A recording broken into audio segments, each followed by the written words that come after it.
오늘은 이 말씀을 가지고 너희를 위하여 보물을 하늘에 쌓아두라, 그런 주제로 말씀을 전하겠습니다. 너희를 위하여 보물을 하늘에 쌓아두라.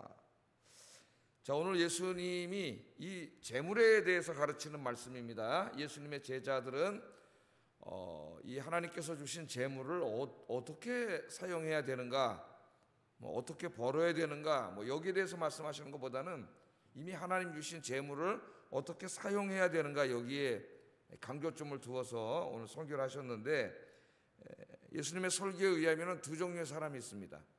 한 사람은 자기가 가지고 있는 재물을 땅에다가 쌓으면서 사는 사람이 있고, 또 한 종류의 사람은 하늘에다가 쌓으면서 사는 사람이 있어요. 그러니까 두 종류예요. 이렇게 오늘 여기 오신 여러분들도 둘 중에 하나입니다. 이 재물을 땅에다가 쌓고 사는 사람인가, 아니면 하늘에다가 쌓고 사는 사람인가. 오늘 우리 예수님이 말씀하시기를 하지 말라와 하라라고 분명히 말씀했는데, 땅에다가 재물을 쌓지 말라, 금지 명령을 내리셨어요. 땅에다 재물을 쌓지 말라. 예수님은 분명히 강하게 명령하셨는데도 오늘날 교회를 다닌다는 많은 분들이 땅에다가 재물을 쌓고 삽니다. 두 번째는 긍정 명령을 내리셨어요. 어디다 쌓으라? 하늘에다가 쌓으라. 너희의 재물을 땅에다가 쌓아놓지 말고 하늘에다 쌓아두라. 이 긍정 명령을 내리셨으니까 우리 예수님 믿는 사람들은 이제 이 재물을 하늘에다가 쌓는 삶을 살아야 되죠. 그럼 도대체 땅에다가 재물을 쌓는 삶은 무엇이고 하늘에다가 재물을 쌓는 삶은 무엇인가? 오늘 본문을 통해서 아침에 묵상해 보도록 그렇게 하겠습니다. 자, 먼저 우리 예수님께서는 보물을 땅에 쌓아두지 말라, 그렇게 말씀을 하셨는데, 이 보물이라는 말은 오늘 본문의 문맥 속에서 재물이라고 생각하면 되겠습니다. 재물, 그냥 더 간단하게 말하면 돈, 그렇게 말하면 되겠죠. 19절 한번 읽어봅니다. 19절 시작.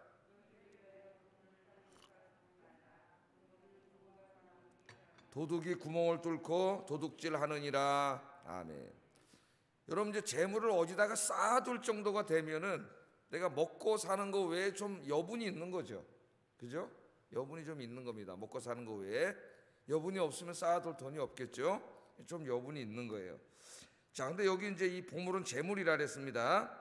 옛날에 이스라엘 사람들은 자기의 귀중한 재물이, 지금은 이제 다 이게 화폐 가치로 전환이 돼가지고 은행에다가 저축해놓거나, 요새는 또 은행 이자가 거의 제로 상태라서 사람들이 다 돈을 빼다가 뭐해요? 펀드에 투자하죠. 주식 투자를 해가지고 주식 투자를 엄청 합니다. 그래서 신문을 보니까 재밌는 말이 있더라고요. 여성들이 늙어서도 행복하게 살려면은 주골반을 해야 된대요. 주골반. 들어보셨나요? 신문에 나오더라고요. 주골반. 주골반이 뭔가 그랬더니 주식을 해야 되고, 그 퇴직 근무해서 그것만 가지고는 안 된다는 거예요. 주식을 해야 된다는 거예요. 그럼 내가 주식하라고 하는 말이 아닙니다. 그래서 그런다는 거예요. 그리고 골프를 쳐야 된대요. 근데 이거 도저히 이해가 안 가는데, 골프를? 요새 할머니 할아버지들 게이트볼이라고 가서 이렇게 골프를 쳐야 되고, 주골 반은 반려견이 있어야 된대요. 혼자 살려면. 이런 말이 있다는 거예요. 이게 옳다는 게 아니라 그런 말이 떠돌기 시작한답니다. 자, 하여튼 요새는 돈 그러면 펀드 하든지 땅을 사든지 그냥 그렇게 하면 되지만, 옛날에는 이게 이제 물건으로 많이 있죠. 금은 보화, 보석이라든가, 아니면 좋은 값비싼 천이라든가, 이런 이제 보화라고 할 수 있는 것들이 많이 있는데, 이런 것들이 많이 생기면은 이걸 잘 간수를 해야 될 거 아니에요. 이걸 간수를 하는데, 이 유대 사회의 이제 부자들이 이걸 어떻게 간수했냐면은 마루 밑에다가 간수를 했다래요. 마루 밑에다가 이제 아무도 모르게 마루 밑에다 이렇게 탁 파가지고 그걸 잘 만들어서 거기다가 이제 싹 집어넣어 놓거나, 광처럼, 아니면 또 이렇게 좋은 상자를 만들어가지고 마루 밑에 어디 깊숙한 곳에 둬서 거기다 이렇게 두어서 보관을 했다랍니다. 그러니까 이제 뭐만 생기면 먹고 사는 거 빼고 어떻게 하는 거예요? 거기다 갖다가 이제 몰래 들어가서 거기다 아무도 모르게 감춰놓는 거죠. 누가 알면 훔쳐가잖아요. 거기다 싹 이제 다 감춰놓는 거예요. 거기다가. 자, 그럼 그게 이제 영원히 이제 거기 있어야 되는데, 오늘 예수님의 설교하면 어때요? 그렇게 갖다 놓으면 어떻게 된다면, 어떨 때는 좀이 쓸어가지고 그 비싼 비단이나 이런 것들 다 못 쓰게 되는 경우도 종종 발생하고, 또 귀금속들에게 녹이 쓸어가지고 가치가 떨어지는 일도 종종 발생하고, 어떤 때는 또 도둑놈이 싹 보고 있다가 도둑놈이 홀라당 훔쳐가는 경우도 종종 발생한다는 거예요. 오늘 이제 예수님이 이런 배경을 두고 이 말씀을 한 겁니다. 너희들이 이제 재물이 많아지면은 그 어리석은 자들은 그 마루 밑에다 땅 파고 갖다 묻어놓거나 광을 만들어서 상자를 만들어서 묻어놓고 계속 땅에다 쌓는다는 거예요. 그럼 땅에다 쌓다 보면은 어느 날 가서 보면 막 조미 쓸어 있고 독이 쓸어 있고 쓰지 못해서 태반은 버려야 되고 오늘 도둑이 훔쳐가고 이런 일이 반복되는데도 그걸 계속 쌓는 거예요. 그러니까 얼마나 어리석은 자들입니까? 그러니까 예수님이 그 얘기를 하면서 아니 그거 썩어서 없어지고 조미 쓸어서 없어지고 막 녹이 쓸고 그러는 걸 좀 그렇게 해서 버리지 말고 그걸 좀 좋은 일에 쓰면 얼마나 좋을까요? 근데 인간의 탐욕과 욕심이 있죠. 내 거는 내가 쓸 거야. 내가 다 아까워서 남 안 줘. 그러니까 썩어 없어지더라도 밑에다가 갖다 싸는 거예요. 자꾸 땅에다가. 예수님이 그런 걸 보고 그런 게 어리석은데 예수를 믿고 이제 예수님의 제자가 됐다고 하는 사람들도 그렇게 살면 안 된다는 겁니다. 왜? 그 다 이 땅에서 없어지잖아요. 그렇게 살면 안 된다는 거예요. 그래서 성경에 보면은 이제 다른 곳에서는 예수님이 또 이렇게 스토리로 비유로 재밌게 이야기해 주신 것도 있죠. 예를 들면 어리석은 부자라든가 그렇게 산 사람이 어리석은 부자잖아요, 그죠? 농사 잘 돼서 곡식이 많아지고 지금 같으면 돈을 많이 번 거죠.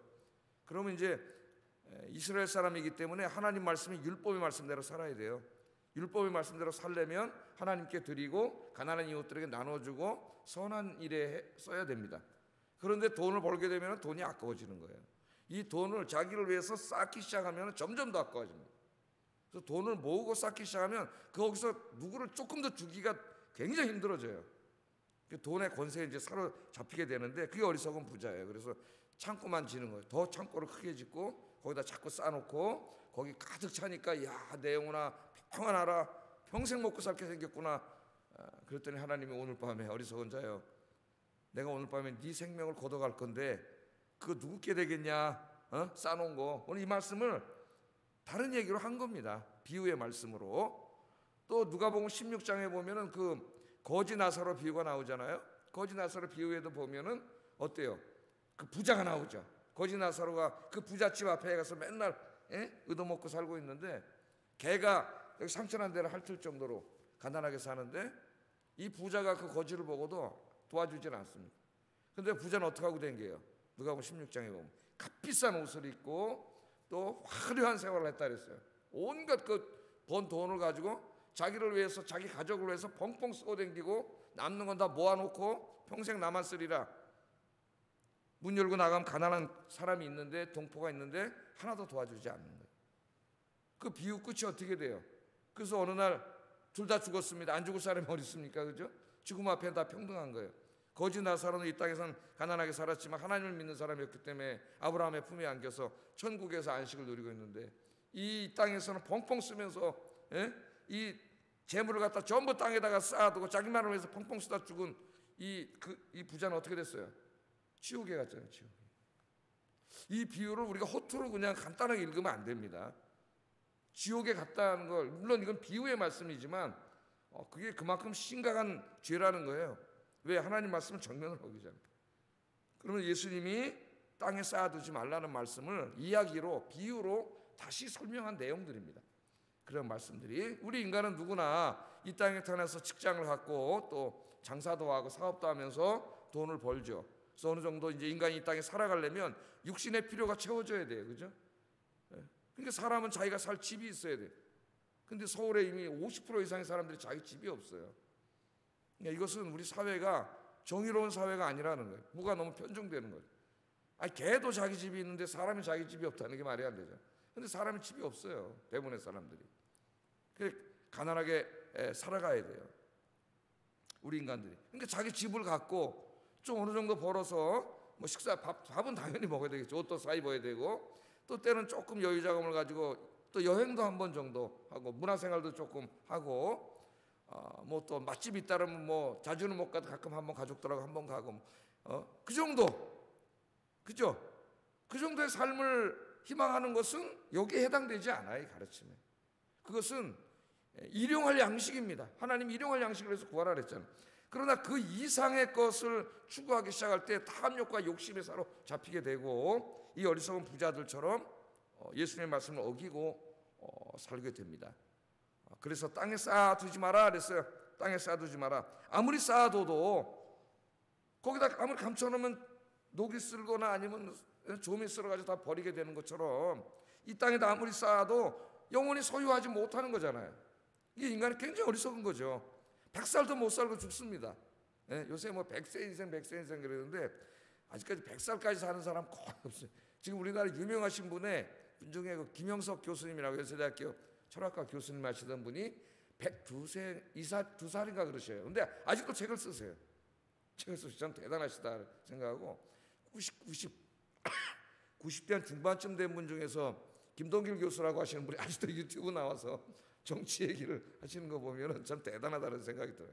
굉장히 건강하고 오래 산다 이런 생각이 드는데 100살도 못 살고 죽고 금방금방 기력이 빠지고 늙습니다. 그걸 아무리 자기가 쌓아놓고 여기 수백억 수십억을 쌓아놓는다 한들 그걸 죽을 때 하나도 가져가지 못하잖아요. 예? 그런데 어리석게도 그걸 계속 자기만 갖겠다고 쌓아놓는 거예요. 결국 이제 좀 이따 나오겠지만은 재물을 쌓기 시작하면 땅에다가 그 재물이 하나님이 됩니다. 100% 하나님이 됩니다.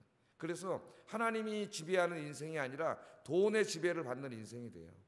하나님의 말씀에 의해서 살아가는 사람이 아니라 돈의 권세에 이끌려 다니는 인생이 돼요.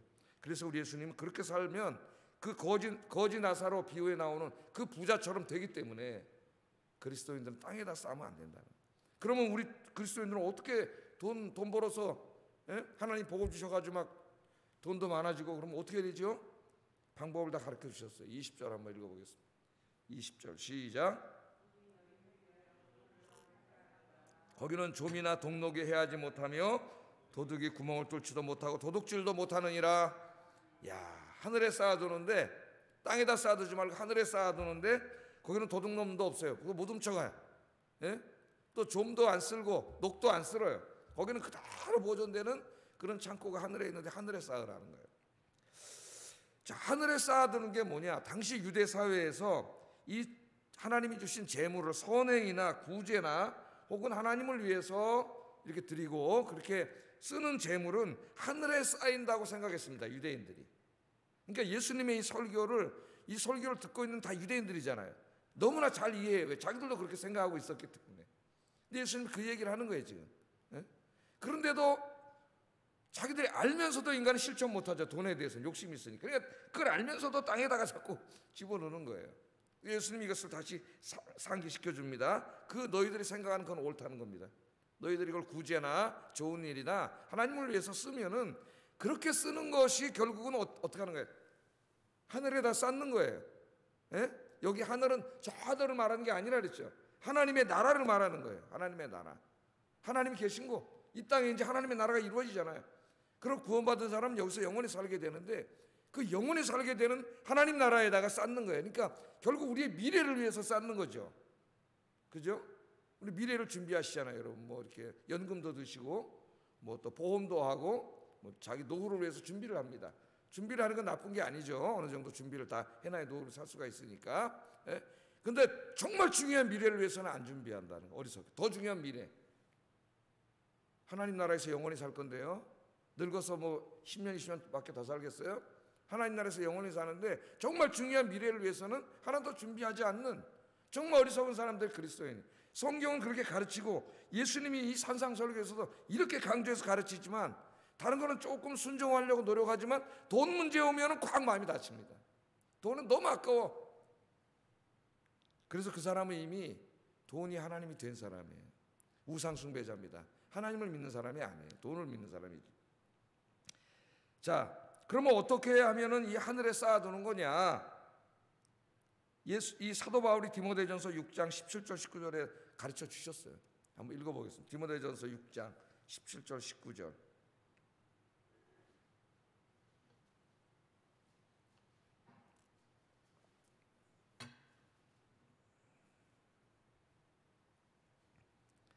자, 같이 한번 읽어보겠습니다. 내가 이 세대에서 부한 자들을 명하여 마음을 높이지 말고 정함이 없는 재물에 소망을 두지 말고 오직 우리에게 모든 것을 후히 주사 누리게 하시는 하나님께 두며 선을 행하고 선한 사업을 많이 하고 나누어 주기를 좋아하며 너그러운 자가 되게 하라.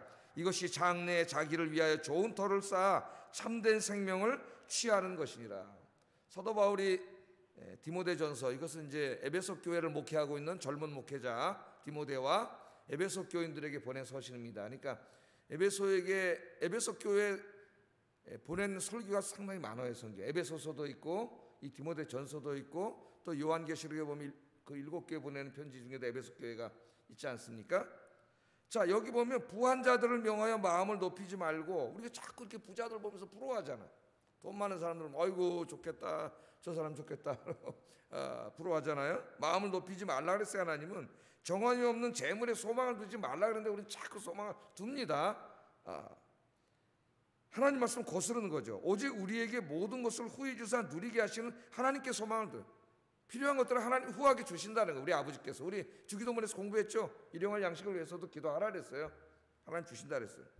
자, 하나님께 소망을 두고 이제부터는 어떻게 하라고요? 하나님 주신 것들로 선을 행하고 선한 사업을 많이 하고 나누어 주기를 좋아하고 너그러운 자가 되라.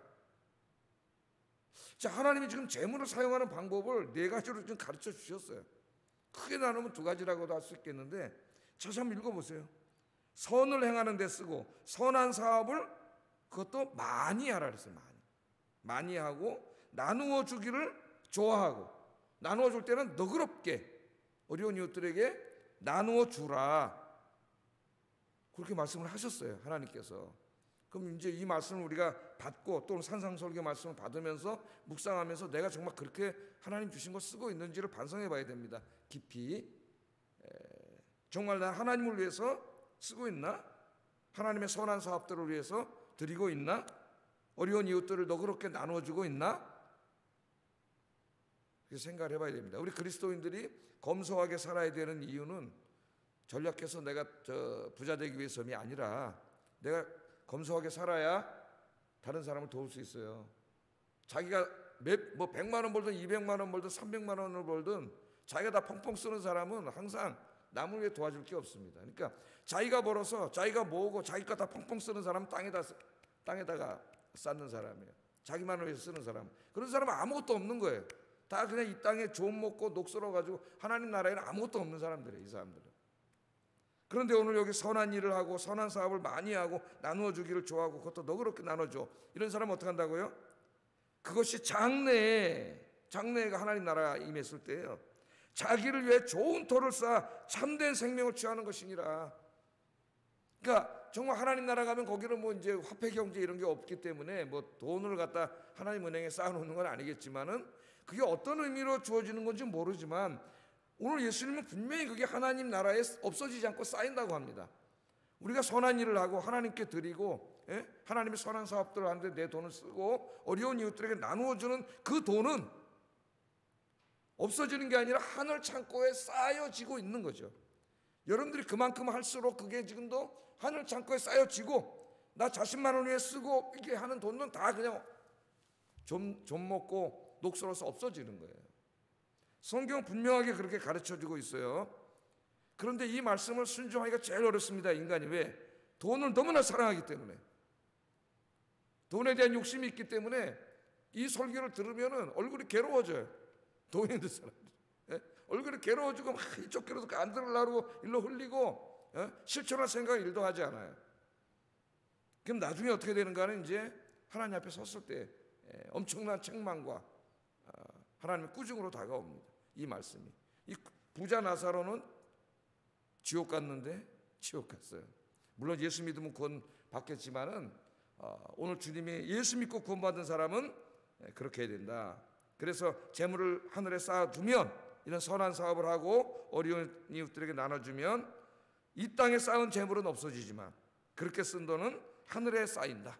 하늘에. 그게 어떤 형태로 하나님이 갚아줄지 모르지만 하늘에 쌓여요. 이 땅에 쌓은 재물은 내 죽음과 함께 끝이지만 하늘에 쌓은 재물은 영원히 소유할 수 있다. 그렇게 쓴 돈들은 또 우리의 마음이 항상 이 재물을 하늘에 쌓으면 우리의 마음이 항상 세상이 아니라 영원한 하나님 나라를 소망하며 살게 돼요. 오늘 여기 하나님을 소망하며 살라 그랬는데 왜 그럴까요? 그 이유를 말해서 21절 한번 읽어보겠습니다. 시작. 예. 여러분 보물이 있어요. 돈 막 수십억 원 막 이런 거 갖다가 놓았다 그랬어요. 그럼 여러분 마음이 항상 어디가 있어요? 거기에 가 있지. 예? 100억을 여러분 집 어디 장롱에다 넣었다고 생각해 보세요. 교회 하던 마음이 100억에 가 있을걸? 그 도둑놈 들어서 훔쳐가면 어떡하지? 또 어디 가 있어도 또 그 100억이 거기 가 있을걸요? 재물 있는 곳에 마음이 간다 그러잖아요, 오늘 이 말씀이. 근데 재물을 땅에다 둔 사람은 그 재물이 있는 곳에 내 마음을 다 뺏기는 거예요. 그게 아파트인 사람도 있고 땅인 사람도 있고 뭐 펀드인 사람도 있고 그리스도인들 그런 사람이 많아요. 그러나 이 재물을 하나님을 위해서 이웃을 위해서 드린 사람은 그게 어디 있다 그랬어요. 재물 다 썼잖아요. 저 하늘 창고에 있으니까 하나님 나라에 간다는 게 그 마음이 늘 하나님을 소망하게 되고 하나님 나라가 빨리 임하기를 바란다는 거예요. 내 보물이 있는 곳에 마음이 있어요. 마음이. 오늘 주님이 그렇게 이야기를 하면서 바로 그러한 삶을 살으려면은 우리의 영적인 눈이 밝아져야 됩니다. 영적인 눈이. 예? 22절 23절 읽어보겠습니다. 시작.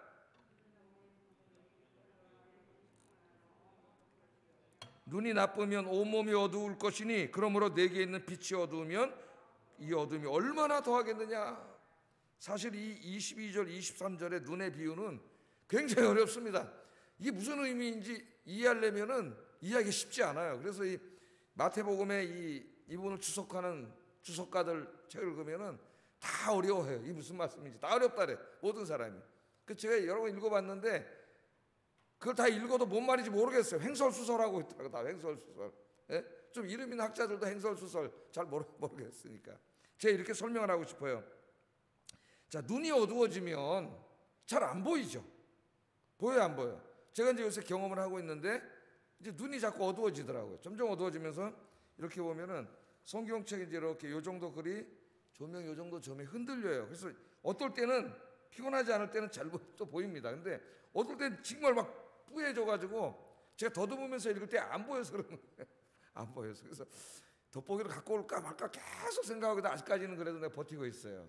버티고 있는데 내 후배 목사 이렇게 한번 인터넷으로 보니까 돋보기를 끼고 읽고 있더라고요. 이 친구가. 아, 이 친구도 이제 나보다 한 살 어린데 저보다 돋보기를 끼고 읽구나 하는 생각이 들어요. 또 이제 컴퓨터를 조금 크게 이렇게 쳐오면은 안 보고 해도 되기 때문에 성경책 읽을 때만 조금 흔들려요. 글씨도 이렇게 약하고. 그러니까 눈이 어두우면 사물이 다 어둡고 뿌옇고 그러니까 그 표현을 눈이 어두우면 몸이 어둡다는 거예요. 이게 삶이. 저는 그렇게 해서 그래요. 왜 이걸 이렇게 막 복잡하게 설명하려다가 횡설수설 하는지 모르겠어요. 안 보이잖아요. 근데 눈이 이제 밝은 사람은 어때요? 딱 그렇게 분명하게 잘 보이죠. 예? 제가 이렇게 있다 요새는 운동을 못하지만 주일 예배 마치고 저 축구하러 가면은 갑자기 넓은 곳을 보잖아요. 맨날 이렇게 보다가 그러면 이렇게 뿌옇더라고요. 안 보이더라고요. 한 15분, 20분 동안 잘 안 보여요. 이렇게 뿌예요. 눈을 잘 비비고 이제 막 이렇게 하는데 좀 이따 보면은 멀리 보니까 조금 이제 나중에 보여지기 시작해요. 그러니까 눈이 어두워지면 다 어두워지고 책에 있는 글씨도 잘 안 보이고 책을 제가 옛날에 눈 좋을 때보다 진짜 10분의 1도 못 읽어요. 책이. 돋보기 끼고 읽다 보면 또 골이 아프고 그러니까 일단 내려놓고 책 속도도 느렸었어요. 속도도. 진짜 한참 읽을 때 막 두꺼운 책 금방금방 막 다 읽고 막 엄청 읽었는데 또 지금도 읽으려고 이제 책 살 때 조금 글씨 크게 쓴 책을 주로 삽니다. 그래서 이제 읽는데 옛날 읽은 책을 보면 내가 이걸 어떻게 읽었지 그래 조그만 글씨로 되는 책 막 영어로 막 깨알같이 쓴 주석들도 많은데 그러니까 눈이 어두워지면은 다 몸도 어두워진다 그렇게 하잖아요 우리가. 눈이 밝아지면은 몸도 밝아지고 다 잘 보이죠. 그래서 저희 집에 이제 저희 집사람하고 애들 둘은 다 시력 교정 수술을 했어요. 이제 우리 집사람은 아주 오래전에 결혼 초기에 엑시모 레이저라고 지금 다른 수술 라식인가 뭐 그런 거 라섹 그런 걸 하는데 옛날에 엑시모 레이저 수술을 했어요. 마이너스 얼마래 가지고 안경을 벗으면 그 당시에 보이지가 않는데 다 그냥 그러니까 이제 골이 많이 아프고 눈이 안 보이다 보니까 흔들리니까 토하고 막 이런 걸 많이 했는데 그 이제 하여튼 그때 장모님 살아계실 때 AS까지 해줬다고 제가 그래요. AS까지 해주셔가지고 했는데 그걸 딱 수술을 하고 나더니 와 감탄 사람들 감탄 와 세상이 너무나 클리어하게 보인다. 안경을 벗고 그때 딱 그 눈으로 저를 보고 기절할 뻔했다는 거 아니에요, 집사람이. 아, 내 신랑이 이렇게 잘생겼구나. 믿거나 말거나 하여튼. 그러니까 눈이 밝아지니까 세상이 밝아지고 골도 안 아파지고 그런 거죠. 그러니까 여기에 눈은 이제 눈과 육신의 관계를 말하면서 여기에 눈은 영적인 눈을 말하는 거예요. 마음의 눈, 영적인 눈. 영의 눈이 어두워지면 진짜 우리가 봐야 될 게 흐릿해지고 안 보이는 거예요. 우리가 정말 봐야 될 게 뭐예요? 하나님의 역사하심이죠. 하나님의 살아계심. 예수님과 함께 임하고 성령과 함께 임한 하나님의 나라.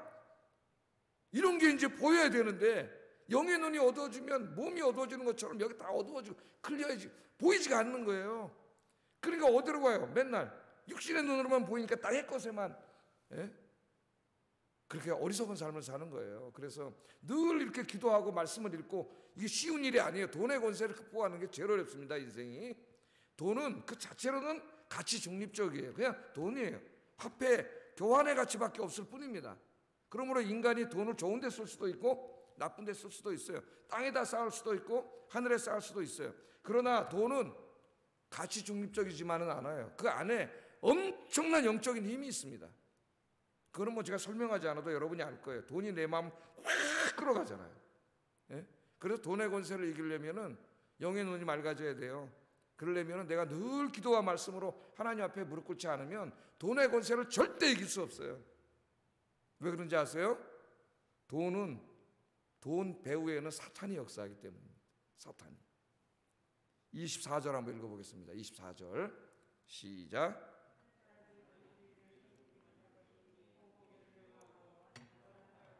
호기를 중히 여기고 저를 경히 여김이라. 너희가 하나님과 재물을 겸하여 섬기지 못하느니라. 아멘. 우리의 주인은 하나님이시죠. 그죠? 우리는 하나님의 말씀에 순종해 살아야 되는데 잘못하면 돈의 말씀에 순종해서 삽니다. 돈의 말씀에 순종해 살잖아요. 경제의 논리에 따라 살잖아요. 사람들이. 그리스도인들도 그렇게 사는 거예요. 여러분, 우리 앞에 사탄이 딱 있어요. 사탄이 딱 나타났어요. 그 사탄을 사랑할 그리스도인은 한 명도 없습니다. 사탄아 물러가라 그랬지. 그러니까 사탄이 딱 나타나지 않아요. 우리 앞에. 그럼 사탄이 뭘로 나타날까요? 돈으로 나타나요. 돈을 갖다 딱 주는 거죠. 그럼 우리 사람들은 돈을 탁 보는 순간 욕심이 확 생겨, 소유욕이 확 생깁니다. 그 돈을 사랑하게 돼요. 그런데 그 돈 배후에 누가 있어요? 사탄이 있어요. 결국 사탄을 사랑하게 되는 거예요. 오늘 예수님 그 얘기하시는 거예요. 두 주인을 섬기지 못한다. 우리에게 주인 노릇을 하려니 하나님이 우리 주인이신데 하나님을 밀어내고 자기가 우리의 주인이 되려고 하는 강력한 영적인 존재가 사탄인데 그 사탄이 돈으로 가장해서 우리 앞에 딱 있는 거예요. 그러므로 돈이 뭐냐? 엄청난 영적인 권세가 작용하는 거죠. 우리를 다 끌어가요. 하나님을 향하던 우리의 마음을 다 뺏어가고 하나님만 사랑하던 우리의 마음을 다 뺏어갈 수 있는 게 돈입니다. 사탄이 그 안에 역사하고 있기 때문에. 그래서 하나님이 나의 주인이시고 나의 주님이시잖아요. 난 주님만 사랑하고 주님만 섬기고 주님만 찬양하고 주님 말씀에 순종하며 살아야 되는데 가짜 주님이 딱 나타나는 거지. 그런데 이 주님, 가짜 주님이 얼마나 센지 하나님과 라이벌이에요. 라이벌. 그래서 오늘 말씀에 섬긴다는 말을 썼어요. 섬긴다. 사람들이 돈을 섬깁니다. 여기 섬긴다는 말은 예배한다는 말이에요. 예배하고 찬양한다는 말이에요. 예배하고 찬양을 받으실 유일한 분은 하나님밖에 없어요. 저 북한에는 김정은이 저런 인간 같지도 않은 저런 김정은이가 찬양을 받고 있잖아요. 주민들의 예배를 받고 찬양을 받아요.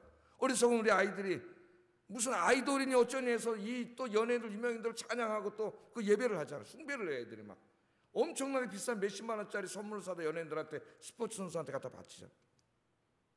갖다 줘요. 그 가수들이 나와서 얘기하는데 사장님들이 그 좋은 차를 타고 쫙 나와가지고 수고한다고 쓰라고 막 주머니 돈 준대잖아요. 그 어떤 가수는 경연에 나와서 유명해졌는데 통장에 4억이 들어왔대. 팬들에게 4억이 자기 팬들에게 깜짝 놀랄 일이잖아요, 여러분. 그런 우상이 되는 거예요. 우리의 찬양과 경배를 받으실 유일한 분은 하나님 한 분밖에 없는 줄로 믿습니다. 그런데 우리가 하나님만을 예배하고 높여야 되는데 하나님만큼 높이고 예배하는 존재가 돈이에요. 안 그렇습니까, 여러분? 여기 오신 분은 안 그러겠죠. 그러나 항상 우리 안에 유혹이에요. 그래서 예수님이 딱 주인이라 그랬어요. 주인. 두 주인을 섬길 수 없어. 우리는 그러죠. 아유, 하나님, 나 돈도 사랑하고 하나님도 사랑하고 그러면 안 될까요? 우리 그러고 싶어요. 나 하나님도 사랑하고 돈도 사랑하고. 예수님 뭐라 그랬어요? 그럴 수 없다. 그거는 불가능하다 그랬어요. 불가능하다. 혹 이를 미워하고 저를 사랑하거나 저를 중히 여기고 저를 경히 여긴 같이 하나님과 재물은 겸하여 섬길 수 없다. 명심해야 됩니다. 하나님을 믿는 건지 돈을 믿는 건지 명심해야 돼요. 어떤 사람은 하나님이 돈 밑에 가 있어요. 이렇게 교회 다니는 사람들이 왜? 하나님은 내 돈을 벌게 해주는 수단일 뿐이에요. 내가 기도하면 돈 줘야 돼. 돈 안 줘? 내가 기도했는데 돈도 안 줘? 무슨 있다고 하나님 있어? 안 믿어. 이런 사람 태반이에요. 교회 다니는 사람 중에서. 거꾸로 돼야 돼요. 여러분, 하나님이 제일 위에 가고 그 다음 돈이 와야지. 예? 이 돈 없으면 없는 거죠. 예? 하나님이 제일 위에 되는데, 하나님이 목적이래야 되는데, 내가 교회 다니는 목적이 하나님이래야 되는데 돈이라니까. 돈을 많이 벌게 해주고 건강하게 해주고 내 하는 사업도 잘 되게 해주고, 하나님이란 분이 그렇게 해준다고? 그 하나님을 믿는 거예요. 하나님 여기 와 있는 거예요. 그 맨날 기도하는 거예요. 사업 잘 되게 해주세요. 돈 주세요. 건강하게 해주세요. 물론 필요한 거 기도하라 그랬습니다. 그러나 목적이 돈이기 때문에, 나 자신이기 때문에 땅에다 쌓는 게 목적이에요. 이거 해다가 이게 안 돼. 깨닫지를 못하면 하나님이 안 주시죠. 그럼 하나님을 막 욕하고 원망하고 불평하고, 이게 이스라엘 사람들. 그래서 40년 동안 광야 돌아다니면서 다 망해 죽어버렸어요. 거기서 그 짓 하다가 여호와 하나님을 만나지 못하고 하나님과 돈은 겸하여 섬기지 못합니다. 오늘 이 말씀을 우리가 심각하게 받아야 돼서, 이제 여러분의 주인이 돈이 아니라 하나님이 되시기를 주의 이름으로 축복합니다. 돈을 사랑하는 게 아니라 하나님을 사랑하시기를 주의 이름으로 축복합니다. 돈을 찬양하고 예배하는 게 아니라 하나님을 찬양하고 예배하는 여러분 되기를 주의 이름으로 축복합니다. 그렇게 하려면 어떻게 해야 돼요? 재물을 이 땅에 쌓으면 안 됩니다. 그래서 기도하겠어요, 이 시간에. 첫째, 하나님이 주신 재물을 나 자신만을 위해서 땅에다가 쌓는 어리석은 인생을 살지 않게 하소서. 이제 여러분 정말 기도해야 돼요. 두 번째, 하나님께서 주신 재물, 하나님을 위하여 이웃을 위하여 선한 일에 사용하게 하소서. 세 번째, 돈보다 하나님을 더 사랑하게 하소서. 기도하겠습니다. 사랑과 은혜가 충만하신 아버지 하나님, 감사합니다. 오늘 귀한 말씀을 통하여 나의 주인이 누구인지 오늘